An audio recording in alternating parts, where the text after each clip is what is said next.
Hello. So as you can see, this little one, hi, is back. Hi, babe. She's currently investigating what Mason's doing. She can see her tail slowly going. No, we have not taken down our Christmas tree. I took down all the other Christmas stuff, and then like I had to start work, and then Jared got a cold, and like it's just whatever. It's fine. It's pretty. What are you doing? Mason's starting to beg for food. It's not even 5 o'clock, I think. Oh, watch, look at his face. He's gonna come behind me. This is his.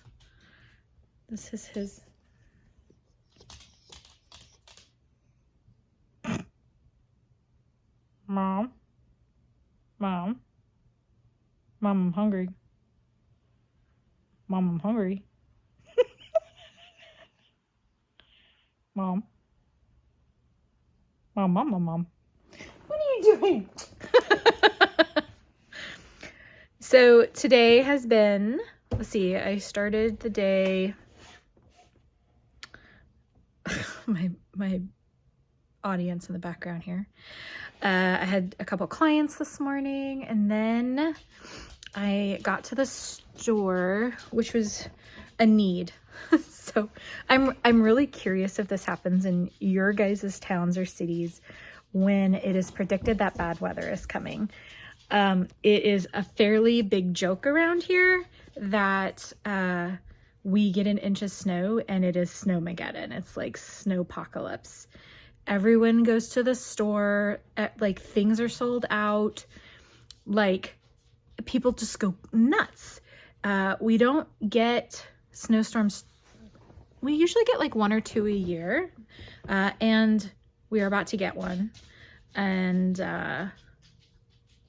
so I usually like will go earlier in the week to avoid like sooner than I have, to avoid the chaos of everybody running to the store at the same time to get supplies.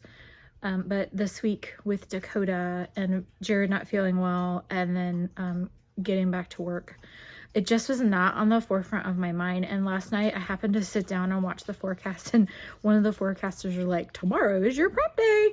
And I was like, oh no. Now I have to deal with all the crazy people. Well, they're not crazy. But so I went to the store after I was done at the office, and I got, my main concern is the power. So in Portland, if we have, I'm going to try and describe this so that it kind of is, you can kind of picture it in your head, what I'm trying to say. Portland sits between 2 mountain ranges, basically. On the west, we have the Coast Range, and on the east side of us, we have the Cascades, which is like where our big mountains are: Mount Hood, Mount St. Helens, Mount Rainier, the Three Sisters. Like all the big mountains that we have are there. And then along a part of the border between Washington and Oregon is the Columbia River. Well, the Columbia River cuts through the Cascade Range, and it forms this area called the Gorge, and it's this beautiful gorge. It is a great way to get, without having to go through the mountain passes, to get to the east side of Oregon, and you just drive along the river with the gorge, like beautiful waterfalls all over the place. It is spectacularly gorgeous. But because that gorge is there, when there's cold air or a front coming from above us from the north, and it comes down and it kind of comes on the east side of the state, it funnels that cold air through the gorge and creates this like really cold vortexy east wind that rips through Portland. The east side of Portland usually gets it worse. And we'll have these weird weather events where the east side is frozen and locked down, but like the west side where I'm at gets like nothing. We get some cold air, but it's not as bad because we're further away. Well, they're talking about some damaging winds because this front is going to be coming down. So there's going to be gusting cold east wind with snow. And they're now kind of determining that there's not going to be a ton of precipitation tomorrow. We may get some like in the afternoon, enough to make the roads slick. But the main bulk of the precipitation will come in on Saturday. But with this Arctic air, and I don't remember, I think is it low pressure that are those storms? I can't remember. It must be low pressure, because high pressure is usually when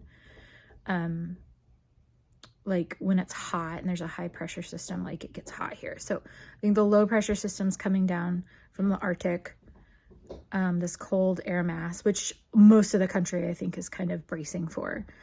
But for us, it's going to shoot it, not only coming down from Washington, but shoots it from the east side of the state through the gorge and hits us with gusty winds, which can knock out power. And, well, no power, and it being a high of, I think, 26.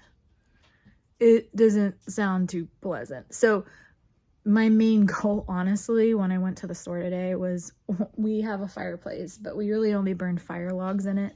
But it's enough to like heat the living room. So I went, and luckily there are some fire logs. So I got enough fire logs, like a good box of them, to last for like, 24, 48 hours if the power goes out. So hopefully we are far enough west that it'll be okay. But I keep seeing conflicting news reports. We could get 6 inches of snow, but there could also be freezing rain. They don't know. They don't know. My mom is further south, and they are closer to Salem.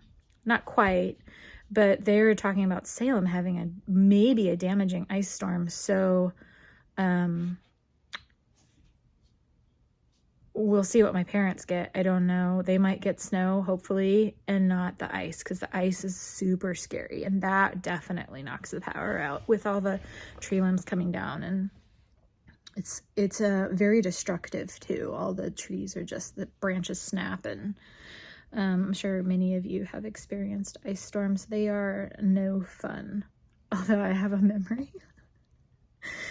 Oh my gosh, I get off on such tangents. A memory came up in my head just now of Sarah and I, like, when we were probably middle school, we lived at the top of our street, and it was on a hill. And so our neighbor, like, we were at the top of the street, and our neighbors, who are our friends, lived down the street. And so when it's iced, I remember Sarah and I would belly crawl up our driveway, because our driveway was also on a hill. So to get up to the road, you had to go up the driveway, and then it kind of went down. And there was a tree on the corner. And so we would, I remember, to get to our friend's house, we would belly crawl up the driveway, and then we tied a rope onto the tree and tied our toboggan onto it and lowered ourselves down the road until we were like even with their grass. And then we would belly crawl across their front lawn and get into their house. And then when it was time to go, we'd belly crawl back to the toboggan, pull ourselves up, and then slide down on our butts. Oh my gosh. I remember that fondly. As an adult, I want nothing to do with the ice, but as a kid, that was so much fun. So we have heat, if at least within the confines of our living room, a little bit of heat, if needed. We'll have to figure out what to do with my son's leopard gecko. I have, in the past, he has like a box of hand warmers. that if the power goes out, he can put hand warmers in the tank if it's like not too cold. But with it being as cold as it's gonna get, I think we're gonna have to either put them in our pocket or put them in a small tank with the hand warmers and bring him down by the fireplace. But hopefully we won't have to deal with it, and we'll just have a nice quiet weekend at home watching movies, and we'll get snowed in. But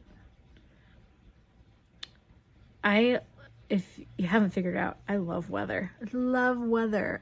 I think it's so exciting, and I love to learn about it and talk about it. It just brings some excitement when it's so dark outside, right? As long as everyone stays safe and they're warm and cozy in their houses. But I love watching it. I love hearing it. It makes me excited. So yeah, that's what's going on. Fun and exciting. And luckily I am off tomorrow, and Jared is going to work from home, so he doesn't have to go downtown. That is a big issue sometimes here, is that for some reason the storms like to start like midday, and then like everyone will be at work and take the risk and then not leave work until the first snow starts to fall, and then there is gridlock until like midnight, and people are stuck on the freeway for hours and hours and hours and hours and hours. So I always am worried when Jared has to go into the office that he's gonna get stuck on the freeway. There was a time where he ended up spending the night at the office because the freeway was completely jammed. People spent the night on the freeway. And the same thing happened with the kids trying to get home on the buses. Everyone was stuck on the buses. So, but luckily Harrison walks to school, so he's like literally right across the street. So we don't have to worry about anyone not being able to get home tomorrow. And in fact, the school district has already decided to do an early release just in case, to make sure everyone stays safe. So I hope you guys are warm and cozy wherever you are. I will keep you updated on what's going on. And this sweet girl, hi babe. She's a little quiet today, but she at least seems to be back to herself, right? And I think I see maybe a smidgen of improvement on her eye. I think maybe the steroids hopefully are gonna start to do something really soon. Are you now asking for dinner too? And we're back to understanding we have to use the bathroom outside. She peed on everything yesterday. It's okay, it wasn't her fault. I don't blame her at all.